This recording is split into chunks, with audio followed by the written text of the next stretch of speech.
Good day friends. Today we would be discussing on the first modules, research concepts, constructs, propositions and hypotheses. As you see, we have already covered, this is in the red color, the previous ones has already been covered. Definition, nature, role of management, research, types of research based on purpose, process, outcome, nature, action and logic.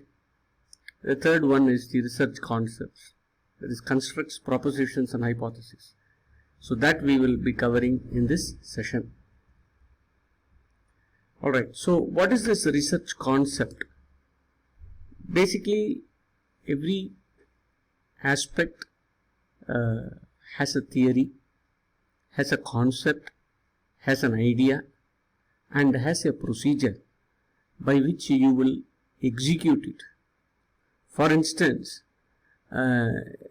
just in this, whatever we are talking of this pandemic, and we are talking of social distancing, we are talking of wearing masks, we are talking of using sanitizers periodically, and also we are talking of washing hands and maintaining or living up to the law of hygiene and sanitation. So these are all procedures or protocols which if you follow, you are going to be safe from any of the attack of foreign elements into your system, into your body. So similarly, by the experience of so many researchers in the past, they have developed these research concepts in order to provide us a direction, in order to provide us a particular pathway by which or through which, when the research is done, the research shall be free from infirmities or any other, shortcomings, or we may have missed out or forgotten to take into account something. So these forgetfulness or not including things that are more important, etc., can be avoided by following the standard of procedure, SOP, or that is the research concepts that we are talking of. So in the research concepts today, we would be trying to look at three important ideas. Number one is called a construct, number two is a proposition, and three is hypothesis. So this construct is an idea or an imaginary situation. It could also be called a concept before verification. Example, customer satisfaction, job satisfaction, etc. See, suddenly one day the owner of a company finds that a lot of his employees are leaving the firm. This happened truly in the year 1930s, famously called as the Hawthorne studies in the US. So this person who is owning the factory suddenly saw an attrition, an increase in the number of people quitting jobs and going out of the organization or leaving the organization. He was rather baffled to understand why is this scenario, what has happened to them, etc. It was later found through research that these people were asked to work for extra hours in the evening, that is between after 5 o'clock, morning 9 to evening 5 was their timing. So after 5 they were asked to work for 3 more hours, let's say till 8. But they were paid for it. It's called overtime, OT they call it. They were paid for it. However, after a few months, these people felt that there was no point in having the money because the evening life, that is between 6 to 9, which you spend with your family, friends, called as social life, was totally absent. And this was irking them or paining them. They felt, what is the purpose of having money when we are not able to spend it on ourselves, when we are not able to spend it on the family, and we are not able to have a fun time with friends. So they felt that there was no point in working for this company, as it is forcing, no doubt it is giving the overtime charges, but it is also forcing us to do this work where we are left with no time for our personal happiness and fun. So this made them dissatisfied with the job that they were doing, and they finally quit the job. So the researcher who was there slowly understood the mental temperament of the people, found out that the job satisfaction is not per se because of the job, but because of the conditions laid out in the factory to conduct the job.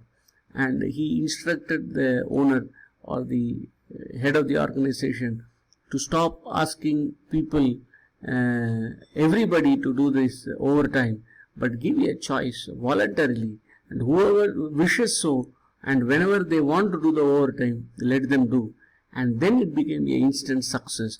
People started to flock back to the organization, and the job satisfaction as a concept was restored, leaving lesser attrition and larger productivity.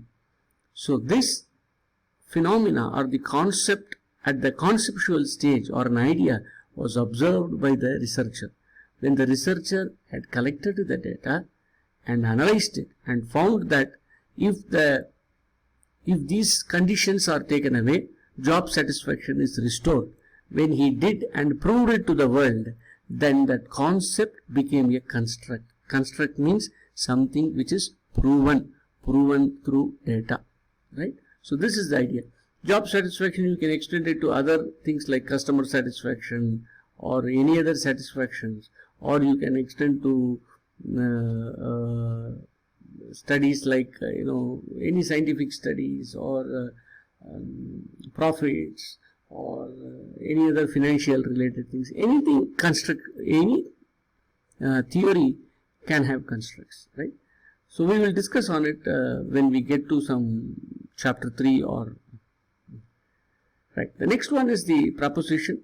So this is nothing but a statement about concepts that may be judged true or false if it refers to an observable phenomena. As we said in the earlier case, the phenomena must be observable. We must be able to see what is happening. For instance, the farmers in India for centuries have understood the patterns of rain, and this rain falls twice in a year, between June to September and then October to December. So these two rain patterns are called as, one is called southwest monsoons, that is between June, and the other one is called as northeast monsoons.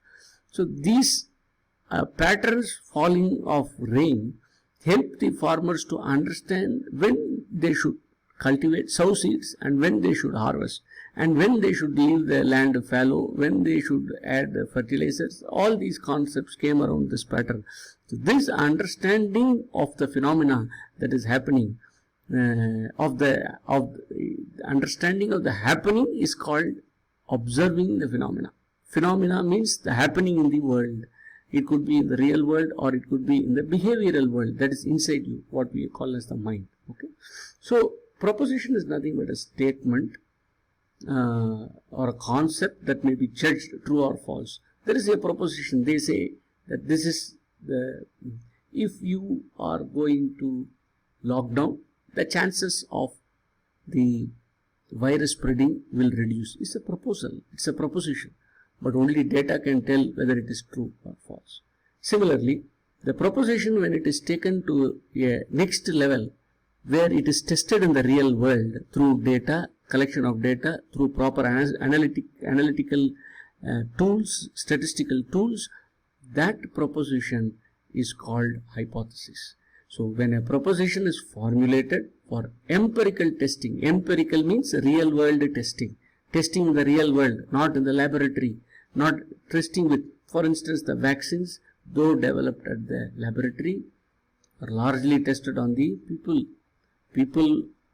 after the animals, people where it works fine, it's tested with various pilot tests with various ages of people, and if various ages of people matches, and if it is working fine, then it is released to the market. So there is a testing that is happening in the real world.